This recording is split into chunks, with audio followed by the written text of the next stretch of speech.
Ya que conocen Senda Prohibida y Gutierritos, sigue que conozcan a la pesadilla de las amas de casa, Teresa.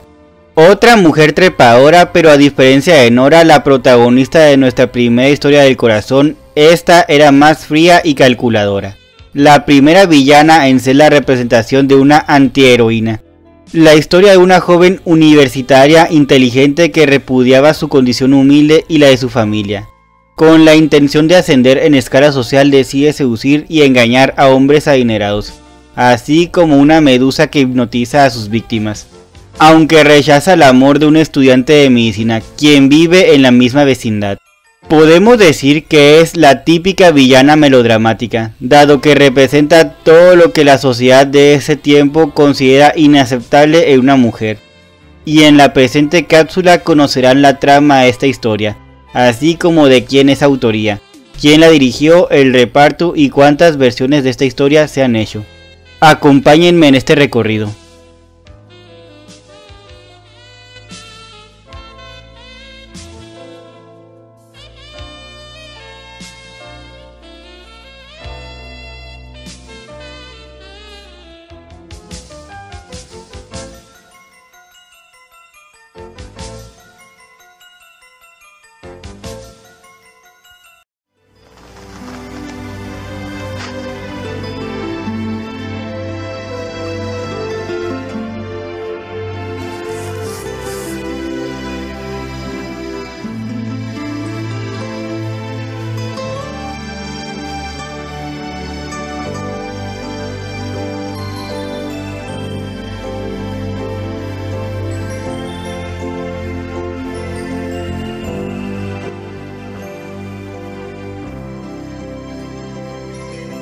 Telenovela Teresa. Esta sería una obra original de Mimi Bechelani, a quien seguramente muchos recordarán por otros títulos como Madres Egoístas y El Dolor de Vivir. También estuvo bajo la dirección de Rafael Banquels. En su versión como radionovela su título era Amargo Destino. Igual que sus antecesoras, sería presentada por la compañía Colgate y empezaría emisiones el martes 13 de octubre de 1959. Fue utilizada la tecnología del videotape, así como también sería la primera telenovela en utilizar el apuntador, por lo que ya no era necesario hacer una realización en vivo y directo, en palabras de Laura Camille Ramírez Bonilla, y abrió el camino hacia la comercialización y retransmisión de las producciones televisivas. Según dicen, Maricruz Olivier lanzó su carrera con este melodrama casero, al provocar un escándalo con su interpretación de esta trepadora, una que era más calculadora que Silvia Derbez en Senda Prohibida. Luis Reyes de la Maza señalaría que la interpretación de Maricruz Olivier, quien tenía una formación teatral, fue perturbadora. Nadie como ella habría manifestado la locura vengadora, al arquear las cejas, abrir desmesuradamente sus ojos verdes y trabar la mandíbula. Al lado de la actriz estuvieron Aldo Monti, Luis Beristain, Beatriz Aguirre, José Luis Jiménez, Graciela Dorin y Alicia Montoya. Según Alfredo Gudini, en su obra ¿Quiénes fueron, qué nos dieron y cómo se fueron?, este personaje es representante fiel del egoísmo y la vanidad llevados al absurdo, capaz de todo para lograr lo que quiere. El mismo maestro Gudini señala que Teresa es todo un manual de las tentaciones femeninas. Esto debido a que es inteligente y sabe manejar su belleza. Teresa representaba a la antiheroína, engañosa. Es en esta época que este género televisivo pasó de Canal 4 a Canal 2, el cual lideraba la programación de Telesistemas Mexicano. Es aquí donde la telenovela se consolidó en el gusto del público. Debo hacer mención de lo que dicen Claudia Fernández y Andrew Pashman en su El Tigre, Emilio Azcárraga y su Imperio Televisa, que serían los Azcárraga los principales defensores de las buenas costumbres, por lo que rápidamente adoptaron la costumbre de dejar que la Secretaría de Gobernación revisara los guiones de sus telenovelas, para así suavizarlas en comparación con Senda Prohibida y Teresa. Dentro de su obra Construyendo la historia de la telenovela en México, el modelo fundacional, André Dorce nos brinda una reseña resumida sobre la trama de este melodrama casero, mismo que tienen a continuación.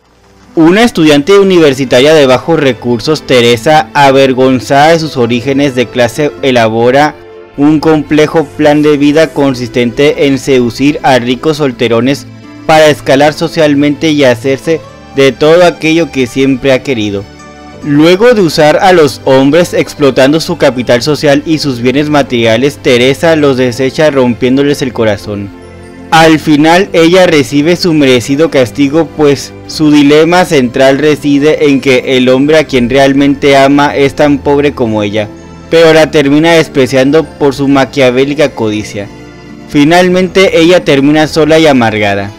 Alfredo Guldini nos daría más información en torno a esta historia, misma que también les presento. Teresa tiene un novio rico al que le miente y le dice que vive en las lomas, pero él sabe que lo engaña y que es una trepadora social, pero no le importa porque quiere divertirse con ella un ratito. El novio rico la invita a bailar al centro nocturno La Fuente, en Insurgentes Sur. Mientras bailan, el novio rico le dice que la adora, que esperaba esa noche para decirle formalmente que desea casarse con ella. Para Teresa, esa noche es la más feliz de su vida. Acaba de terminar sus estudios en la preparatoria, ingresará a la universidad y ya se le declaró el novio joven, rico y guapo. Él mismo le asegura que lo que más admira de ella es su sencillez, que se nota en su manera de vestir elegante y sobria.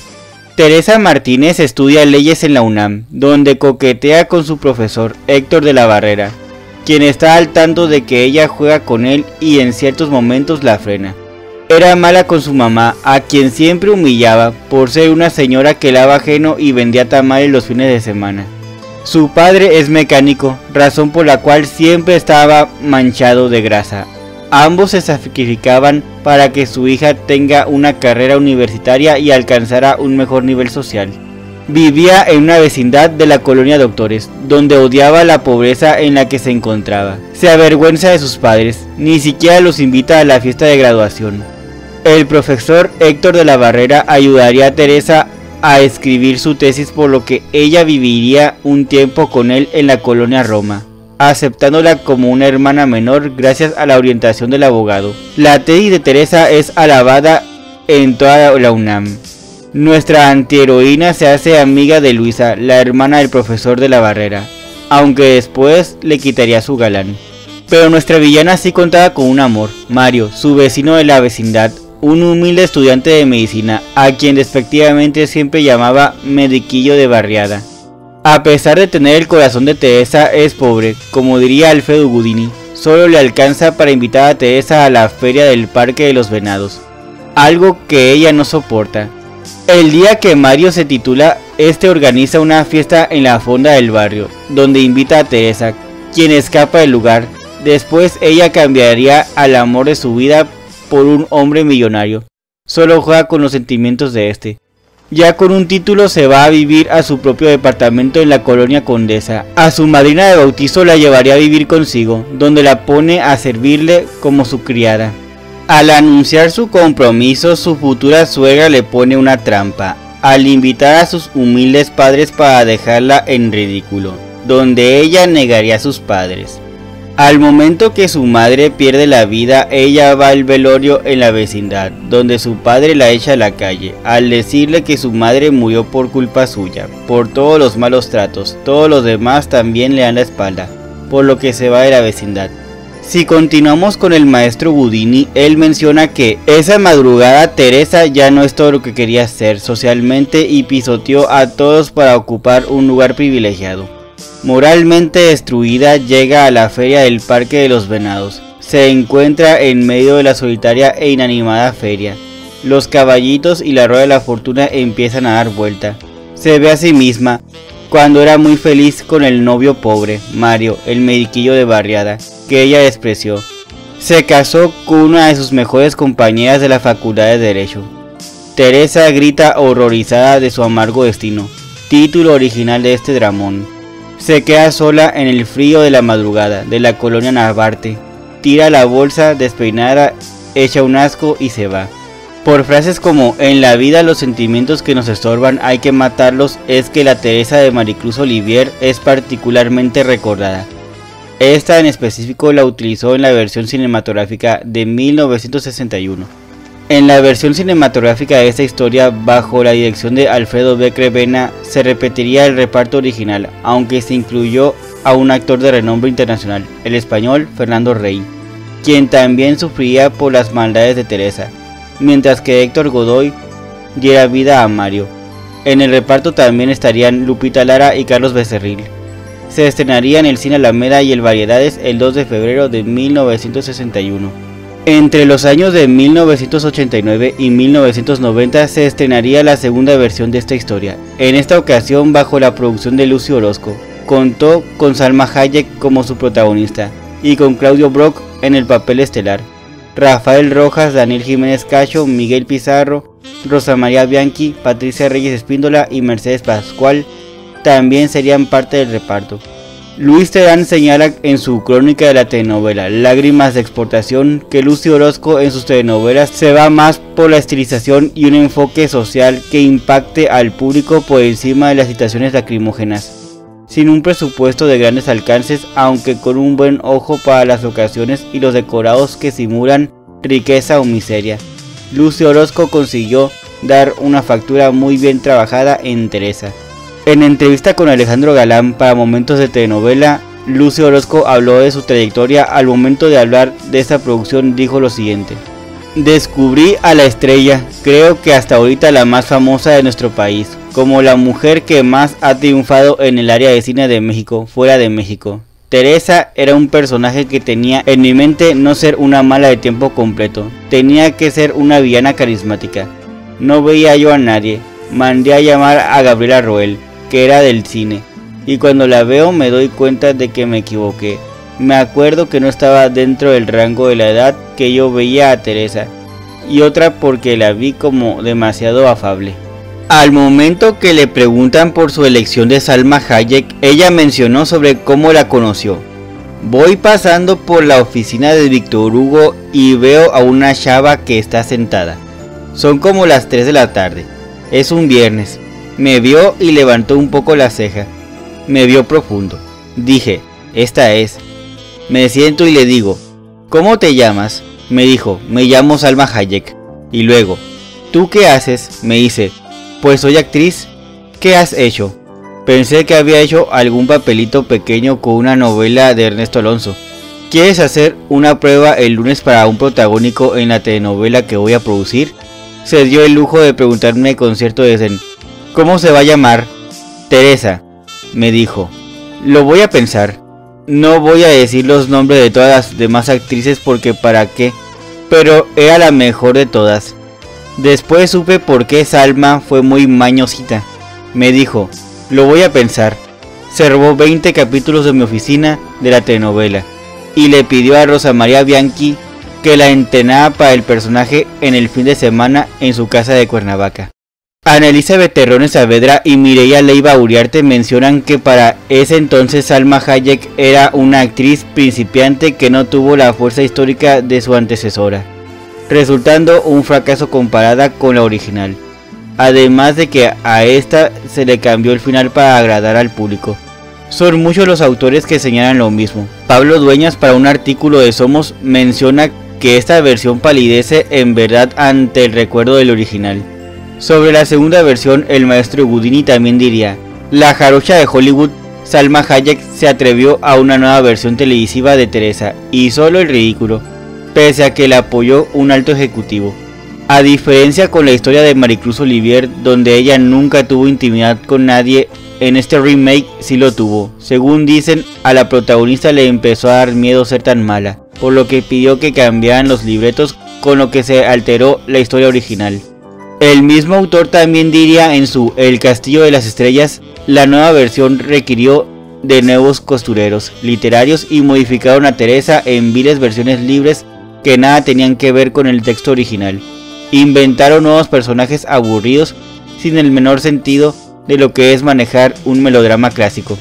Curiosamente, en la última versión de Teresa de los años 2010 y 2011, la cual fue producción de José Alberto Castro, donde tuvimos a Angelique Boyer en el papel principal, a pesar de que ésta se use a un hombre por dinero, el público la percibía como una especie de heroína, quien finalmente termina arrepentida y con un final feliz.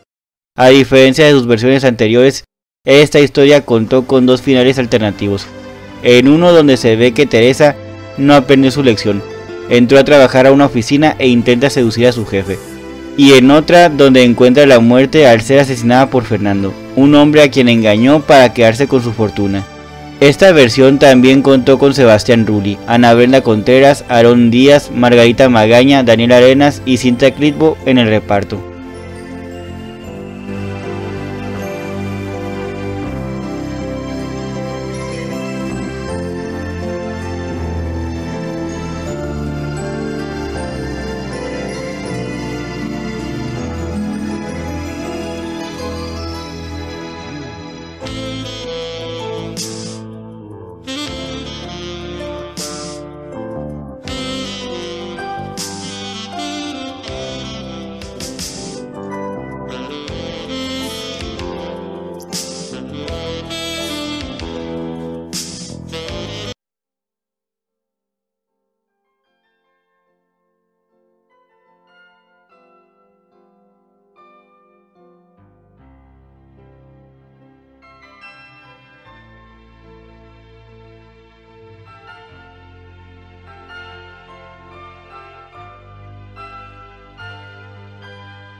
En conclusión, sin duda alguna, Teresa dio un nuevo aire a un género de por sí ya lleno de historias de madres abnegadas y sirvientas quienes se enamoran del joven rico, se casan con él y ascienden de estatus social.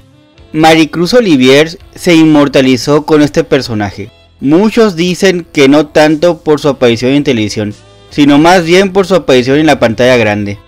El mismo maestro Gudini lo diría en varias de sus obras, que de todas las actrices que dieron vida a la protagonista, Maricruz Olivier, Salma Hayek y Angelique Boyer, solamente Maricruz Olivier es la que hizo mejor interpretación.